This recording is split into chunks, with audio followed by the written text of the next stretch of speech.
अस्सलाम वालेकुम students.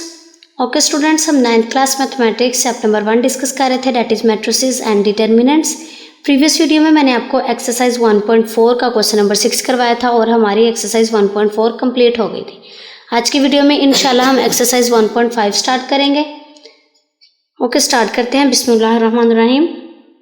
First of all मैं आपको एक डेफिनेशन बताऊंगी, उस डेफिनेशन का यूज़ करते हुए ही हम एक्सरसाइज को सॉल्व करेंगे। ओके, तो स्टार्ट करते हैं। चलें, मैं आपको ये देखिए, जैसे मैंने ये लगाई 2 लाइंस, ठीक है, ये मैंने लगा दी 2 लाइंस। अब इसके अंदर मैं कोई भी वैल्यू लिख सकती हूँ, लेट ABCD, ये कोई भी नंबर्स हो सकते हैं, कोई भी डिजिट्स हो सकते हैं या आयोटा की फॉर्म में भी हो सकते हैं, बट मैंने ये यहाँ पे कुछ नंबर्स हैं, ठीक है, बट मैंने यहाँ पे ABCD डिनोट कर दिया कि ABCD कोई भी नंबर हो सकता है, ठीक है। और ये मैंने लाइंस लगा दी। अब इसको सॉल्व कैसे करेंगे? जैसे आपने तो पहले पढ़ा हुआ है मैट्रिक्स फॉर्म में कि हाँ ये मैट्रिक्स है। अगर किसी नंबर को in the form of sets, क्योंकि हमारे पास नंबर का सेट है, जैसे मैं लिख दूँ 1 2 3 4 5 6, और अगर उसको स्क्वायर ब्रैकेट में क्लोज कर दें तो एक एरे बन जाता है। तो इसको हम कह देते हैं ये स्क्वायर मैट्रिक्स है। स्क्वायर मैट्रिक्स तो नहीं हम कहेंगे, बट ये एक मैट्रिक्स है। तो अगर इस मैट्रिक्स को मैं यहाँ पे ये ब्रैकेट्स को रिमूव करके लाइंस डिनोट कर दूँ तो हम इसको कैसे सॉल्व करेंगे? तो हम इसको सॉल्व करेंगे कुछ इस तरह से कि A को D के साथ मल्टीप्लाई करेंगे, C को B के साथ मल्टीप्लाई करेंगे। कैसे? A को D के साथ मल्टीप्लाई करेंगे, B को C के साथ मल्टीप्लाई करेंगे, और इनके दरमियान में साइन कौन सा आएगा? माइनस का। आप लोग ये समझ लो कि ये हमारे पास एक फार्मूला है इस तरह के मैट्रिसेस को सॉल्व करने के लिए। ओके, A को D के साथ मल्टीप्लाई करेंगे, माइनस B को पहले लिखेंगे C, फिर लिखेंगे B। C को B के साथ या B को C के साथ आप कुछ भी लिख सकते हैं, बट हमने पहले A को D के साथ किया तो यहाँ भी हम पहले C को B के साथ ही करेंगे। ओके, और इसके बाद इनको मल्टीप्लाई करने के बाद, माइनस करने के बाद हमारे पास जो आंसर आ जाता है, हम उसको, ये जो हमारे पास गिवन चीज़ है, हम इसको एक नाम देंगे तो उसका वो आंसर होगा। हम इसको क्या नाम देंगे? हम इसको कहेंगे डिटर्मिनेंट ऑफ आ मैट्रिक्स, कि हमने एक मैट्रिक्स लिया, अगर हमने उसका डिटर्मिनेंट फाइंड आउट करना है तो हम वो इस फॉर्म में करेंगे। फर्स्ट ऑफ ऑल हम डिटर्मिनेंट को लाइंस के साथ शो करवाएंगे। डिटर्मिनेंट हमेशा लाइंस के साथ शो होता है। उसके बाद हम इसको कोई नाम दे देंगे, लेट कह देते हैं ये A है, तो मैंने A का डिटर्मिनेंट फाइंड आउट किया। ओके, मैंने क्या किया? A का डिटर्मिनेंट फाइंड आउट किया। और डिटर्मिनेंट होता क्या है? फर्स्ट ऑफ ऑल ये एक मैथमेटिकल ऑब्जेक्ट है, ठीक है। मैथमेटिकल, अगर हमने किसी चीज़ को सॉल्व करना है तो उसके लिए ये यूज़ होता है। उसके बाद फर्स्ट ऑफ ऑल ये एक मैथमेटिकल ऑब्जेक्ट्स है। सेकेंडली ये किसके लिए यूज़फुल होता है? ये एनालिसिस के लिए और system of linear equations. Linear equations के अगर हमारे पास सिस्टम है, कुछ 2-3 हमारे पास लीनियर इक्वेशंस हैं, तो हम उसको with the help of determinant बड़े आसान तरीके से हम उसको सॉल्व कर सकते हैं। तो फर्स्ट ऑफ ऑल हमारे पास आ गया कि एक मैथमेटिकल ऑब्जेक्ट्स है। उसके बाद ये हमारे पास यूज़ होता है, useful for system of linear equations. Linear equations के सिस्टम को सॉल्व करने के लिए ये यूज़ होता है।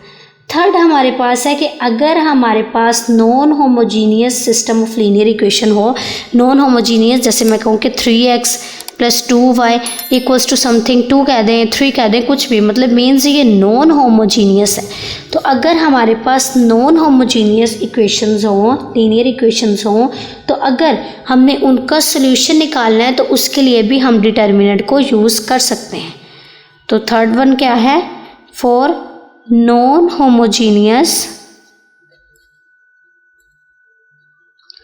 लीनियर इक्वेशंस और वो हमें क्या देंगी, हैज़ अ यूनिक सोल्यूशन, वो हमें एक यूनिक सोल्यूशन देंगी, एक एग्जैक्ट फॉर्म में हमारे पास एक आंसर आ जाएगा। हमारे पास बहुत ज़्यादा आंसर्स नहीं आएंगे, एक सही वैल्यू में सही पॉइंट पे उसका आंसर आ जाएगा अगर इफ़ एंड ओनली इफ जो हमारे पास गिवन मैट्रिक्स है वो ज़ीरो के इक्वल नहीं होना चाहिए, क्योंकि अगर ये वाली चीज़ ज़ीरो के इक्वल आ गई तो हमारे पास उस सिस्टम का या उस लीनियर इक्वेशन का कोई आंसर नहीं होगा। तो ये है डिटर्मिनेंट ऑफ मैट्रिक्स। इसकी डेफिनेशन प्रॉपर वे में आपकी बुक पे मौजूद है, आप वहाँ से देख सकते हैं, विद एग्जांपल है। ओके, उम्मीद है कि आपको डेफिनेशन की अच्छे से समझ आ गई होगी। अब हम करते हैं अपनी एक्सरसाइज स्टार्ट, और एक्सरसाइज का क्वेश्चन नंबर 1 आज मैं आपको करवाऊंगी। एक्सरसाइज नंबर 1.5 क्वेश्चन नंबर 1 है हमारे पास, find the determinant of the following matrices. कि हमारे पास कुछ मैट्रिसेस दिए हुए हैं, हमने उनका डिटर्मिनेंट फाइंड आउट करना है। डिटर्मिनेंट हम 2x2 मैट्रिसेस का भी फाइंड आउट कर सकते हैं और 3x3 मैट्रिसेस का भी डिटर्मिनेंट फाइंड हो सकता है। आप जिस लेवल पे अभी फ़िलहाल आपको 2x2 मैट्रिसेस का ही फर्स्ट चैप्टर में हम डिटर्मिनेंट फाइंड आउट करना ही सीखेंगे कि अगर हमारे पास 2x2 वाला मैट्रिक्स है तो हम उसका डिटर्मिनेंट कैसे फाइंड आउट करें। ओके, स्टार्ट करते हैं। फर्स्ट ऑफ ऑल हमारे पास जो क्वेश्चन है that is a = -1 1 2 0। First of all हम इस क्वेश्चन को एज इट इज़ लिख लेंगे, -1 2 1 0। देन हम क्या करेंगे, अब हमने क्या करना है, इसका लेना है डिटर्मिनेंट। तो हम क्या करेंगे, डिटर्मिनेंट को किससे शो करते हैं, स्ट्रेट लाइन से। हम क्या करेंगे, डिटर्मिनेंट को स्ट्रेट लाइन से शो करवाएंगे। उसके बाद मैट्रिक्स के भी दोनों साइड्स पे आप स्ट्रेट लाइंस ही यूज़ करेंगे। ओके, जैसे जैसे मैं आपको बता रही हूँ आपने अच्छे से इसको फॉलो करना है। अगर आप स्टेप्स को अच्छे से फॉलो नहीं करोगे तो आपके वो जो मार्क्स हैं वो कटिंग हो सकते हैं। तो आपने अच्छे से, जैसे मैं आपको फॉलो करवा रही हूँ, तो आपने इसी को ऐसे ही फॉलो करना है। ओके, एंट्रीज हम इसमें एज इट इज़ लिख देंगे। जैसे मैंने आपको ऊपर बताया कि हम इसको इसके साथ मल्टीप्लाई करेंगे और इसको इसके साथ मल्टीप्लाई करेंगे। -1 को 0 के साथ और 2 को 1 के साथ। क्या करेंगे, हम -1 को 0 के साथ मल्टीप्लाई करेंगे और 2 को हम मल्टीप्लाई करवाएंगे 1 के साथ। लेकिन इन दोनों के दरमियान में हम साइन कौन सा यूज़ करेंगे, माइनस का। ओके, ये आपने याद रखना है, इसमें प्लस का साइन नहीं यूज़ होगा, मल्टीप्लाई का साइन नहीं यूज़ होगा, इन दोनों में माइनस का साइन यूज़ होगा। ओके, -1 को 0 के साथ मल्टीप्लाई किया तो हमारे पास क्या आया, 0 -2 1 2। और डिटर्मिनेंट ऑफ a का आंसर हमारे पास क्या आया, डेट इक्वल्स टू -2। ओके, अब हम इसी क्वेश्चन का नेक्स्ट पार्ट करते हैं। क्वेश्चन नंबर पार्ट 1 का पार्ट 2 है हमारे पास, b = 1 3 2 -2। तो फर्स्ट ऑफ ऑल हम b मैट्रिक्स को एज इट इज़ लिख लेंगे, 1 2 3 -2। उसके बाद हम इसके ऊपर डिटर्मिनेंट शो करवाएंगे, 1 2 3 -2, दोनों साइड्स पे स्ट्रेट लाइन्स ड्रॉ करेंगे। 1 को -2 के साथ मल्टीप्लाई करेंगे और 2 को 3 के साथ मल्टीप्लाई करेंगे और इसमें साइन कौन सा लगाएंगे, माइनस का। ओके, उसके बाद हम क्या करेंगे, -2 को 1 के साथ मल्टीप्लाई किया तो हमारे पास क्या आया, -2, और 2 को 3 के साथ मल्टीप्लाई किया तो क्या आया, 6। इस तरह हमारे पास बी डिटर्मिनेंट, जो हमारे पास बी मैट्रिक्स था उसका हमने डिटर्मिनेंट फाइंड आउट किया तो वो हमारे पास क्या आया, -2 -6 माइनस प्लस 8 और साथ आ जाएगा माइनस का साइन।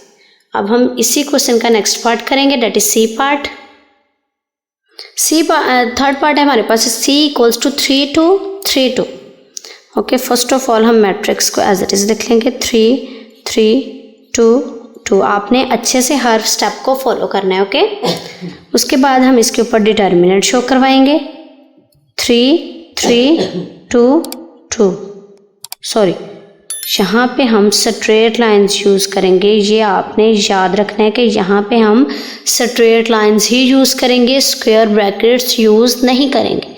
ओके, आपके मार्क्स कटिंग हो सकते हैं। तो देखिए, गलती से मैंने पहले स्क्वायर ब्रैकेट लगा दिया, आपने स्ट्रेट लाइंस ही यूज़ करनी है। तो हम 3 को 2 के साथ मल्टीप्लाई करेंगे और यहाँ भी 3 को 2 के साथ मल्टीप्लाई करेंगे।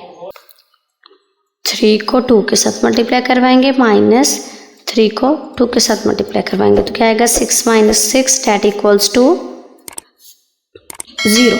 ये आ गया हमारे पास इसका आंसर 0।